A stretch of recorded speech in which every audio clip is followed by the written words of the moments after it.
Elif Shefak, Soufi mon amour, troisième partie, Vent, ce qui bouge, évolue et nous défie. Chapitre 33, Le Zélote, Konya, 19 octobre 1244.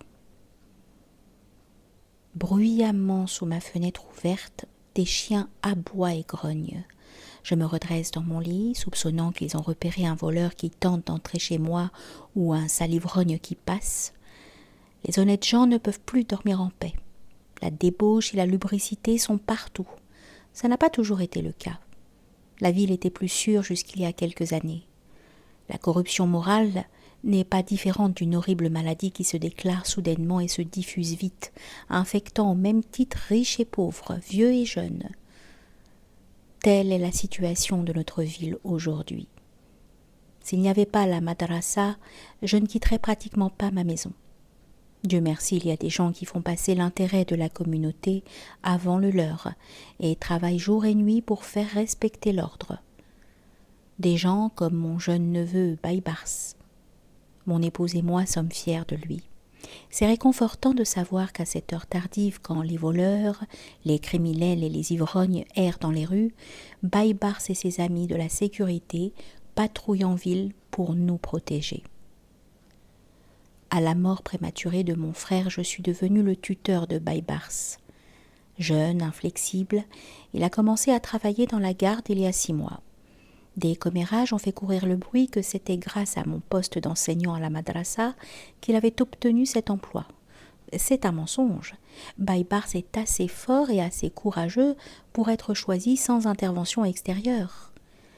Il aurait fait un tout aussi bon soldat. Il voulait aller à Jérusalem combattre les croisés. Mais mon épouse et moi avons pensé qu'il était temps pour lui de s'établir et de fonder une famille. « On a besoin de toi, fils », ai-je dit. « Il y a tant de choses à combattre ici aussi. » C'est bien le cas. Ce matin, justement, je disais à ma femme que les temps étaient difficiles. Chaque jour, nous apprenons une nouvelle tragédie. Et ce n'est pas une coïncidence. Si les Mongols ont été victorieux à ce point, si les chrétiens ont pu réussir à faire avancer leur cause, si une ville après l'autre, un village après l'autre sont mis à sac par les ennemis de l'islam, c'est parce que les gens ne sont musulmans qu'en théorie. Quand on laisse échapper la corde de Dieu, on ne peut que partir à la dérive. Les Mongols nous ont été envoyés pour nous punir de nos péchés. S'il n'y avait pas eu les Mongols, nous aurions subi un tremblement de terre, une famine ou une inondation. Combien d'autres calamités devrons-nous endurer pour que les pécheurs de cette ville reçoivent le message et se repentent de leur mode de vie? J'ai peur que, maintenant, des pierres ne pleuvent du ciel. Bientôt, nos poumons, nous pourrons tous être éliminés, car nous marchons dans les pas des habitants de Sodome et Gomorrhe. Et ces soufis, ils ont une si mauvaise influence. Comment osent-ils se dire musulmans quand ils parlent de choses auxquelles les musulmans ne devraient même pas penser? Ça me met en ébullition de les entendre prononcer le nom du prophète, la paix soit sur lui, et exposer leurs idées stupides. Ils prétendent qu'après une guerre, le prophète Mohammed, paix et bénédiction sur lui, a annoncé que son peuple abandonnait désormais le petit djihad pour le grand djihad, la lutte de chacun contre son propre ego. Ils expliquent que depuis lors, le nefs est le seul adversaire contre lequel les musulmans devraient livrer bataille. Fort bien, mais je me demande comment ça va nous aider à combattre les ennemis de l'islam. Les soufis vont jusqu'à prétendre que la charia n'est qu'une étape sur la voie. Quelle étape? De quoi parle-t-il? Comme si ça n'était pas suffisamment inquiétant, ils expliquent qu'une personne éclairée ne peut être liée par les règles de stades antérieurs. Et comme ils aiment penser qu'ils ont déjà atteint un niveau supérieur, ils utilisent ça comme piètre excuse pour passer outre aux règles de la charia. On dirait que l'alcool, la danse, la musique, la poésie et la peinture leur sont plus vitales que leurs devoirs religieux. Ils ne cessent de dire que Puisqu'il n'y a pas de hiérarchie pour l'islam, tout le monde a droit à sa propre quête de Dieu.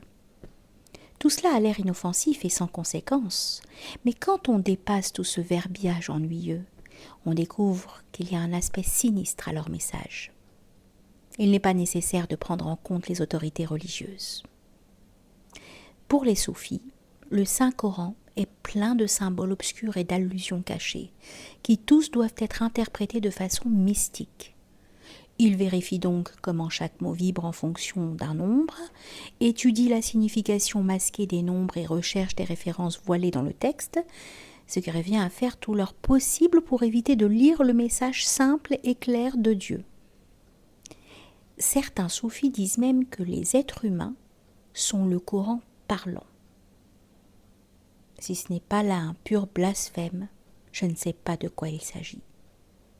Et il y a des derviches errants, autre catégorie de marginaux dérangés. Kalandari, Haïdari, Camille. Ils portent toutes sortes de noms. Je dirais que ce sont les pires. Que peut-il venir de bien d'un homme qui n'est pas capable de se fixer ? Quand un homme n'a pas le sentiment d'appartenir à un lieu, il peut dériver dans toutes les directions comme une feuille morte poussée par le vent. C'est une victime idéale pour Shaitan. Les philosophes ne valent pas mieux que les soufis.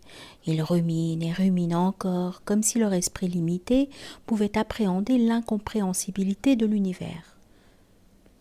Une histoire donne la preuve de la conspiration entre philosophes et soufis. Un philosophe rencontre un derviche un jour et ils s'entendent immédiatement.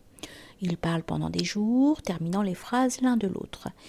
Ils finissent par se séparer et le philosophe commente « Tout ce que je sais, il le voit. » Puis c'est le soufi qui donne son sentiment. « Tout ce que je vois, il le sait. »